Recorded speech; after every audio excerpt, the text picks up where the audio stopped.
Ce jour-là, un militaire américain filme son départ de Kaboul. Il est heureux, il est enfin démobilisé.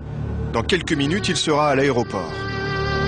Il tourne donc ses images souvenirs dans cette rue calme, jusqu'à cette voiture blanche. Il meurt sur le coup. Des attaques suicides comme celle-là, il y en a une tous les 3 jours en Afghanistan.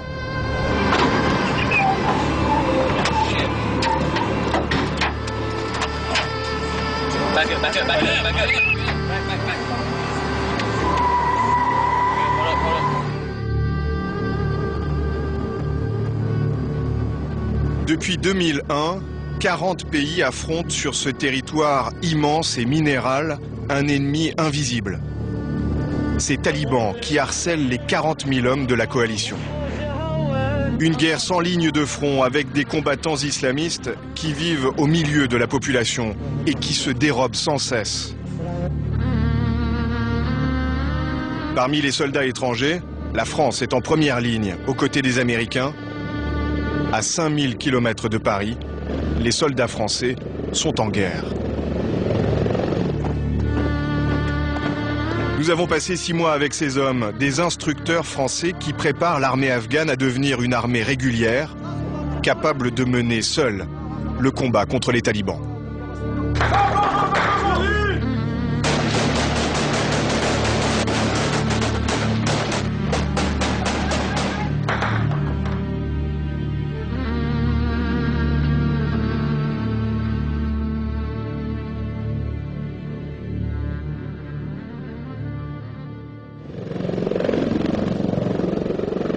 Été 2007, province du Wardak, à 150 km au sud-est de Kaboul. Nous arrivons à Airborne, un des fortins que se partagent les Français et les Américains. Ils appellent cette place forte une FOB. 5 commandos parachutistes, dirigés par Hugues, un capitaine, vivent ici depuis 5 mois. Je vais aller chercher Lana dans 5 minutes. L'ANA, c'est l'armée nationale afghane. Elle a recruté massivement chez des jeunes sans formation militaire. L'ANA, et donc les Français qui l'encadrent, sont la cible première des talibans. Comment? Allez les ANA! Tadroudin! Je veux voir 40 hommes.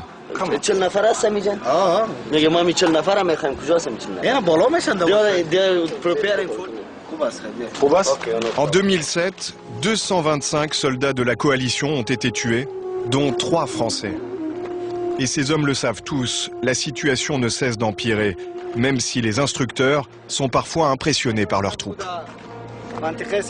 Ils ont un sens tactique et une réactivité au combat qui est exceptionnelle. Ils sont courageux? Ils sont très très courageux. Ouais. Alors ils sont comme tout le monde, hein, ce sont des êtres humains, mais quitte à choisir, ils préfèrent que ce soit ceux d'en face qui tombent. Ils n'ont pas peur de mourir? C'est ce qu'ils veulent faire paraître. Ils sont comme tout le monde.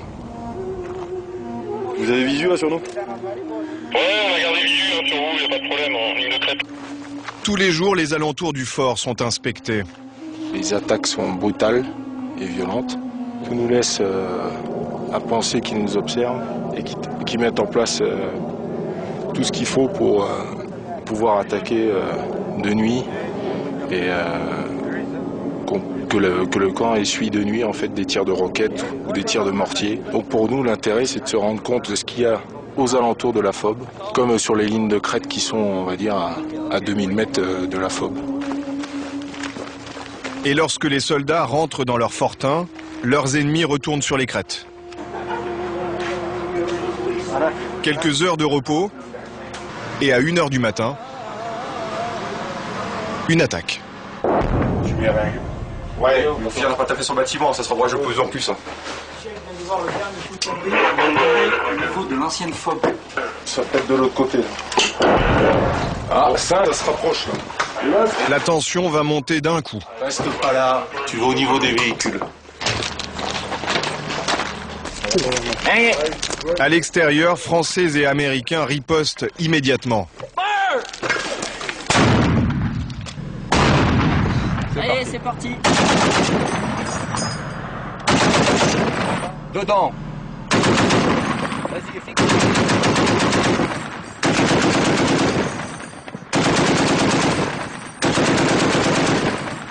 Donc ton traduit là par rapport à vos tirs. Ouais, on était dedans, on était pile poil dedans. On était dedans, pile poil dedans. Donc ils ont eu mal là. Je les ai vus, ils étaient en train de marcher colonne par un, là, quand ça commence à leur piquer tout autour d'eux, là. Et ils ont dégagé de l'autre côté du Talweg. Cette nuit, l'attaque est de courte durée. Les talibans testent les défenses du fortin. Les impacts étaient lourds, on les entendait bien. Ça veut dire qu'ils ont des moyens d'observation et ça veut dire qu'il y a des gens qui leur indiquent clairement la position de la faute. Sincèrement, je ne suis pas très optimiste sur les prochains jours. On va voir si demain soir on a droit à une nouvelle attaque. Ça faisait un peu plus d'une semaine qu'il ne s'était rien passé. Bon, ben voilà, c'est reparti. 2 heures du matin, la tension retombe. Hugues va se détendre avec les Américains. Je pense que tous les gens qui sont ici ont conscience des enjeux politiques et bien souvent qui nous dépassent et ils n'aiment pas en parler. We transcend politics as soldiers. En tant que militaire, on est au-delà de la politique parce qu'on est ici, sur le terrain. Notre mission est d'aider l'armée afghane et on se protège les uns les autres. C'est comme ça que ça marche entre soldats. On est ici pour les mêmes raisons, la même mission et partout où ils vont, on va. S'ils sortent du camp, on sort aussi. C'est notre manière de faire de la politique, et ça, c'est différent de la politique pure. En fait, ce qu'il veut, c'est connaître notre opinion politique.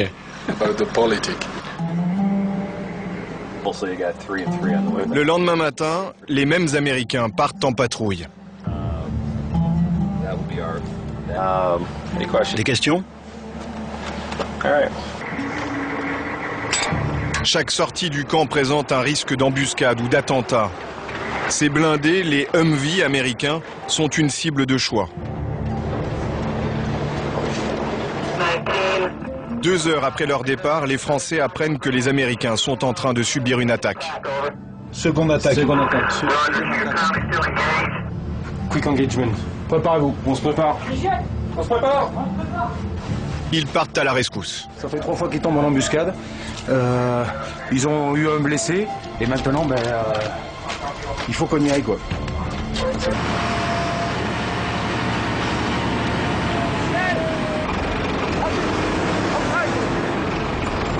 Ils rentrent sur Airborne avec leurs blessés.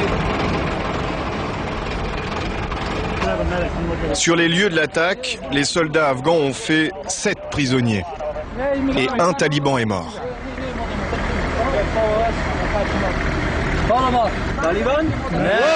Non. On n'est pas des talibans. Moi, je suis étudiant à l'université. De curieux étudiants arrêtaient les armes à la main.